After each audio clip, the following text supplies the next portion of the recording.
저희 아버지는 굉장히 이렇게 절약이 습관이 되신 분이셨습니다. 그래서 저희 집에 있는 불이란 불은 다 끄고 다니시고, 또 사용하지 않는 전기 코드는 죄다 이렇게 다 뽑아 놓으십니다. 이게 못 쓰려고 꽂아놓고 뒤돌아서 다시 오면 다시 뽑혀 있습니다. 그래서 항상 다시 꽂아서 했었던 그런 기억이 납니다.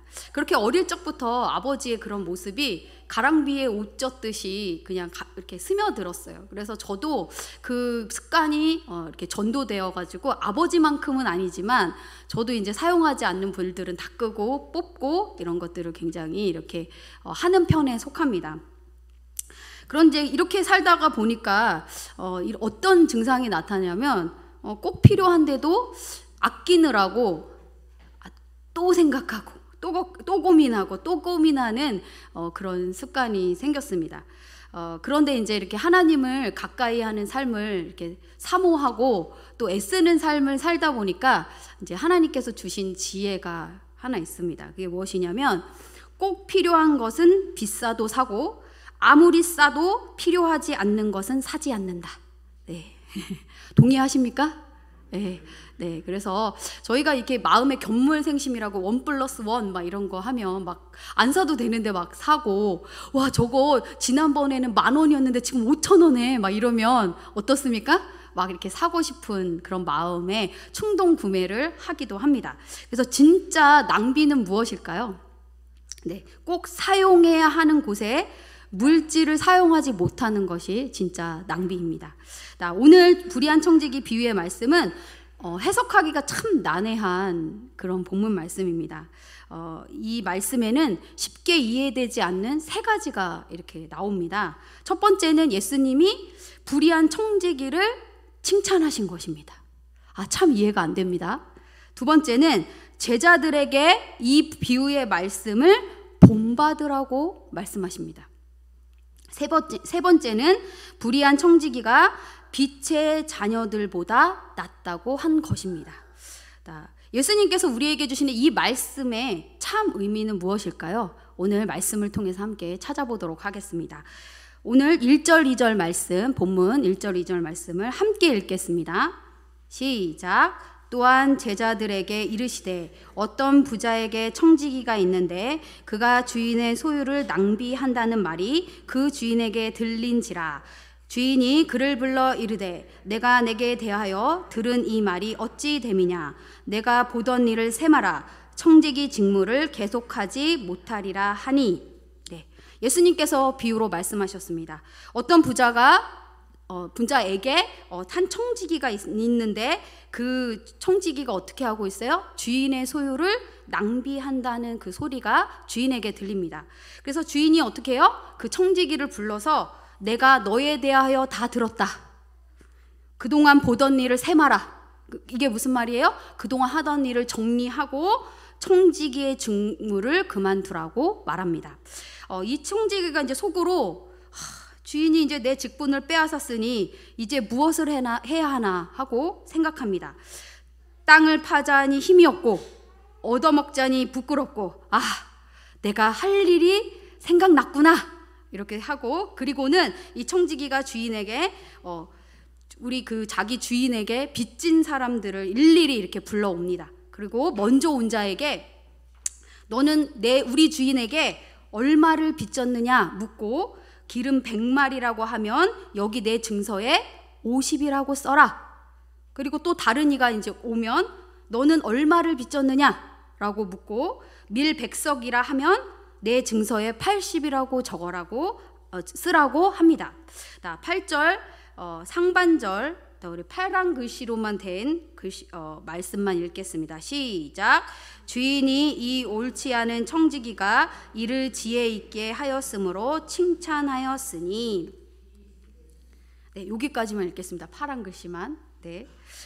이 청지기가 한 일이 칭찬받을 만한 일입니까? 예, 그렇지 않습니다.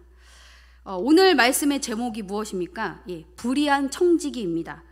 윤리적으로 옳지 않은 일을 한 사람을 말하는 것입니다. 그는 주인의 재물을 맡은 청지기로서 자신의 본분을 지키지 못하고 주인의 소유를 낭비하고 주인에게 손해를 끼쳤습니다. 그런데 그러니까 주인이 이러면 벌을 내리고 당장 쫓아내도 시원찮을 판에 이 불의한 청지기를 일을 지혜 있게 행했다고 칭찬하고 있습니다. 이 말씀은 불의한 청지기의 옳지 않은 행동, 술수나 수완을 칭찬하신 것이 아닙니다.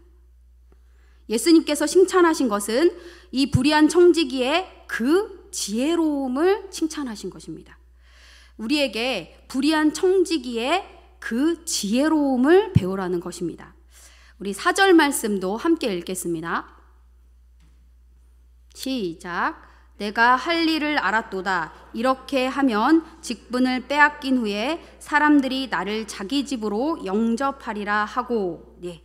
청지기가 이제 이러한 행동을 한 것은 이제 청지기 직분을 이제 곧 빼앗긴 후에 사람들에게 이렇게 빚을 탕감해 주면 자기를 그 사람들 집으로 영접할 것이라고 생각한 것입니다.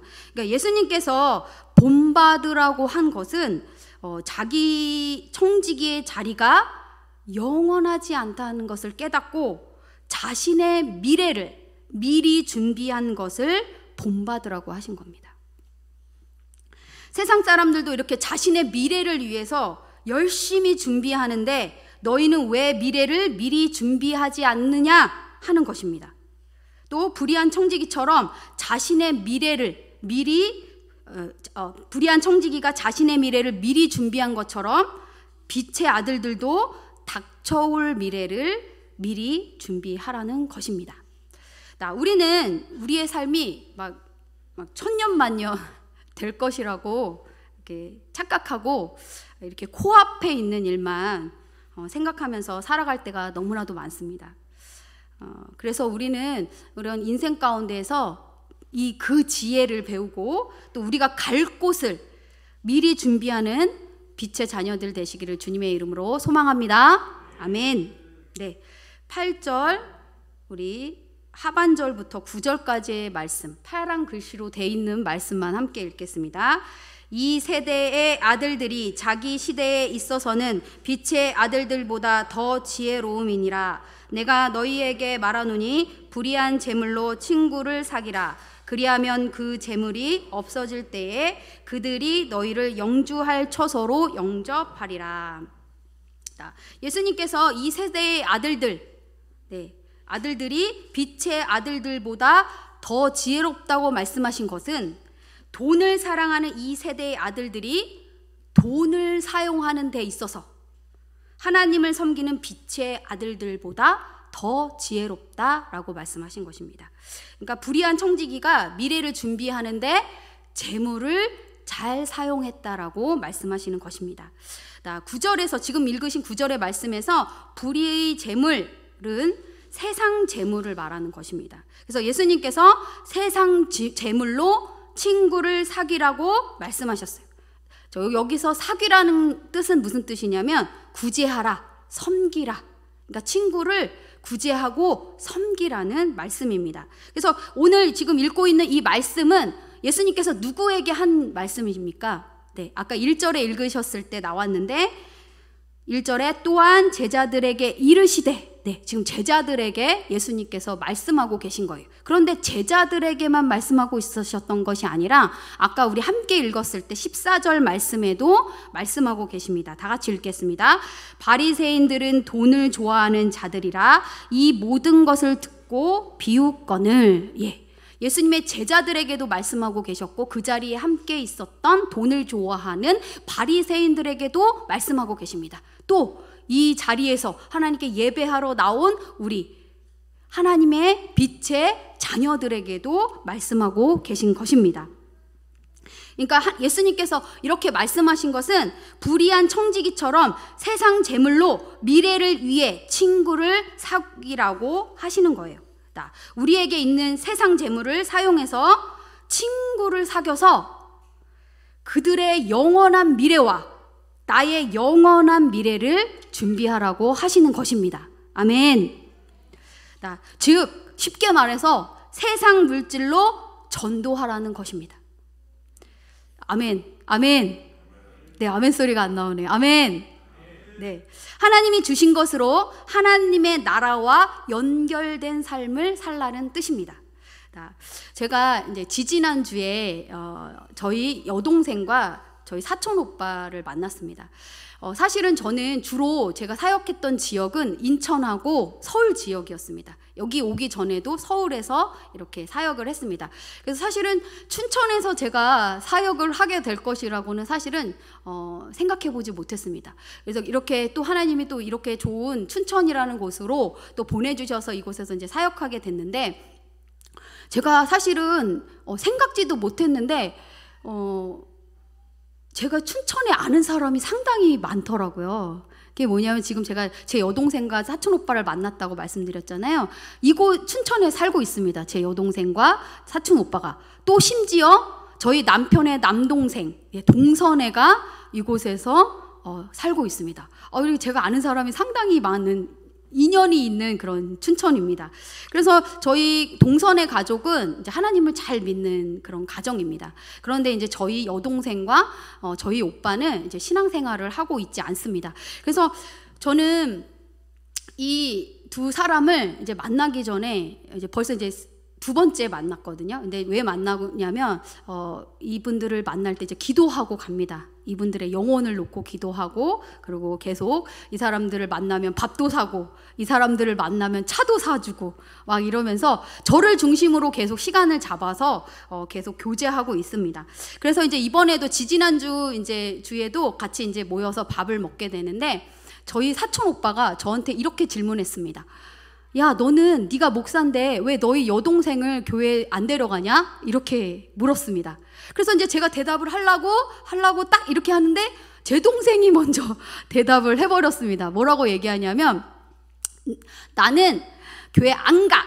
이러면서, 나는 하나님하고 예수님은 너무 좋은데 그리스도인들은 너무너무 싫어. 너무 싫어. 이러면서 아주 큰 소리로, 그 식당에 있는 사람들이 모두 들을 만큼 큰 소리로 이렇게 얘기했습니다. 그래서 제가 목사니까 얼마나 당황스러워요. 그런데 그냥 좀 티를 안 내고, 당황한 거를 티를 안 내고 그냥 이렇게 듣고 있다가, 아, 그래, 알았어. 뭐 그렇게 싫으면 어쩔 수 없지. 지옥 가. 이렇게 제가 아주 가볍게 이렇게 말을 했습니다. 그랬더니 이렇게 싱긋 웃더라고요. 그러고서 이제 계속 이제 식사를 하면서 이제 저는 이제 기회를, 제가 마무리를 지옥 가로 했잖아요. 그러니까 이제 뭔가 마무리를 더 해야 되잖아요. 그래서 이제 밥을 먹으면서 이렇게 기회를 엿보고 있었습니다. 그러면서 이제 제가 숟가락을 이렇게 딱 내려놓으면서, 나는 내 동생이랑 천국을 너무 가고 싶은데 이렇게 싫어하는 거, 왜 이렇게 싫어하는 거요? 이렇게 얘기했습니다. 그랬더니 그 순간 제 느낌에 저의 진심이 저의 여동생의 마음에 탁 이렇게 전달이 됐다라는 느낌이 딱 들더라고요. 예. 그래서 이제 그렇게 밥을 먹고 이제 다 같이 웃었어요. 그 얘기를 들으면서. 그리고 이제 카페로 이렇게 이동을 해가지고 또 이렇게 이제 차를 마시는데, 저희 오빠가 되게 괜찮은 사람인 것 같습니다. 저에게 또 질문을 하는 거예요. 뭐라고 질문을 하냐면, 예수님을 죽기 직전에 믿어도 천국 가냐? 이야, 어떻게 이렇게 불신자가 꼭 필요한 것만 질문을 하는지 저한테 그 질문을 했습니다. 그래서 제가 대답을 해야 되잖아요. 그런데 이번에도 제가 대답하지 않고 제 여동생이 이렇게 대답을 합니다. 죽기 직전에, 저 여동생 대답이에요. 죽기 직전에 하나님 믿습니다. 막 이렇게 하면, 하나님이 바보냐고, 속으시냐고. 그러면서 찐 믿음이어야지 구원받지. 아멘. 제가 이 얘기를 들으면서, 우리 여동생이 하나님에게서 멀지 않구나. 제가 그런 마음이 들었습니다. 그래서 되게 감동하고 이렇게 교제를 했는데, 이제 저희 오빠가, 제가 이제 여동생은 계속 그렇게 약간 반감을 가지니까 이제 약간 우회로 이렇게 반감 갖는 사람 조금 내버려 두는 것도 괜찮거든요. 그래서 그냥 내버려 두고, 그리고 저희 이렇게 오빠한테 이렇게 말했습니다. 우리 교회 한번 오라고. 그랬더니 저희 오빠가 대뜸 교회에 탁구대가 있으면 가겠다고.